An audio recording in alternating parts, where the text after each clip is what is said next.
Welcome along to another interview coming to you from the National Landlord and Investment Show at London Olympia, and I'm very pleased to be joined by Paul Watson of Platinum Property Partners. And Paul, very big buzz going on in the background, still quite early in the day, but what's your take on the show and how important is it for landlords to gather like this for education and networking?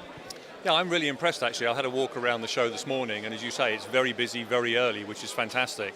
There's a nice array of stands and exhibitors here, whether it's offering education material, information on financing, on tax.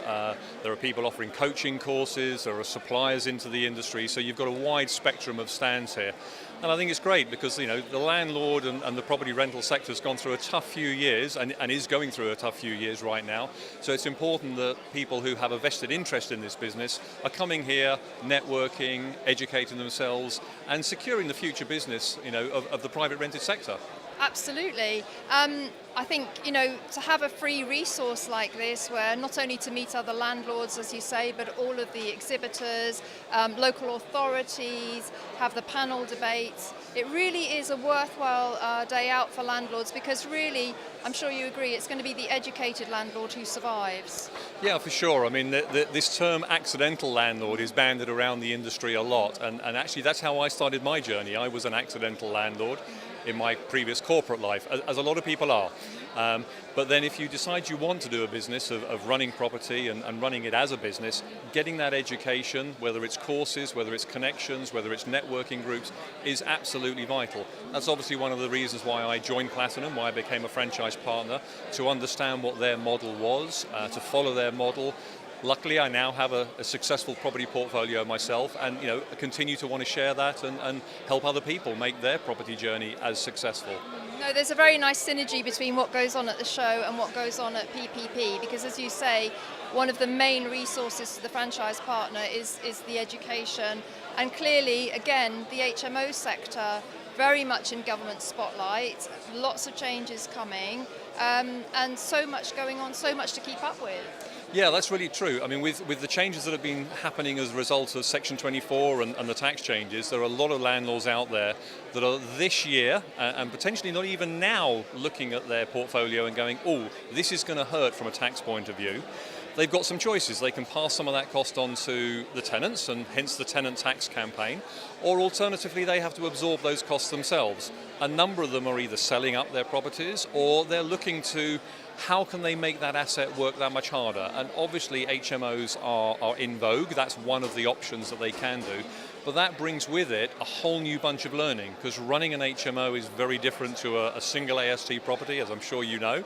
And so understanding what the implications are from licensing, and with the licensing changes that are going to come at the end of this year, you know, anything that's got 2 or 3 or more unrelated people in the property is going to need a license, and people need to understand what the implications of that are, talk to their councils, and really to be able to maximize that property income, understand how to do it and run it as a business rather than just potentially something that they acquired a few years ago accidentally for capital gains purposes.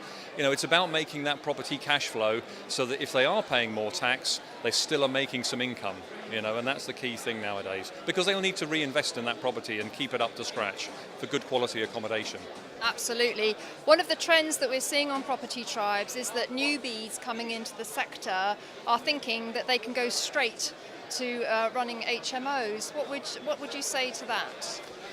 Don't do it without doing some training and really looking into it. Go into it with your eyes wide open. You know, I came from running single lets into HMOs, so I understand that step change difference.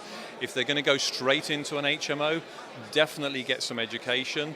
If you can, have a network around you, because property as a business can also be quite a lonely business if you're not connected to a network. The benefits of Platinum is you have both. You have the education, you have the network, and you have the ongoing support and learning. So yeah, to run a successful HMO without the pitfalls, without the hiccups, without it becoming a real millstone around your neck, there are certain things that you can do, but you need to be taught how to do them. You need to know what they are and how to do them.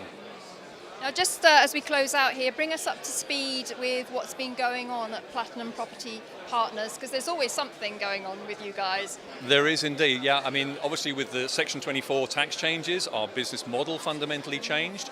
With now what we're seeing, a lot more competition in the HMO sector, we're obviously having to up our game, so we're changing some of our marketing techniques, we're improving the standards of the accommodation so that we can continue to stay ahead of the competition, keep it at a premium level. They always say that copying is the best form of flattery, and a lot of people are trying to copy what we do. To run a successful business, you have to stay ahead of the competition. And so what Platinum do is look at what are the future trends, what are the things that are coming down the line in that co-living space in the next couple of years, educating us as franchise partners how to evolve our houses in that space. And so that's what's happening within Platinum right now. And it's growing. That's the nice thing. There's more franchise partners joining, more learning, we're covering more geographic areas. So it's always evolving. Very, very positive. Well, I have to say, Paul, I've seen a lot of Platinum Property Partners properties, their HMOs, and they're always done to such a high standard. So I just wanted to say it's really great to have Platinum PP here as part of the show, and as to also be here on Property Tribes. Always great to speak to you. You guys always lead by example. Thank you, Vanessa. It's nice to talk to you again today. Thank you.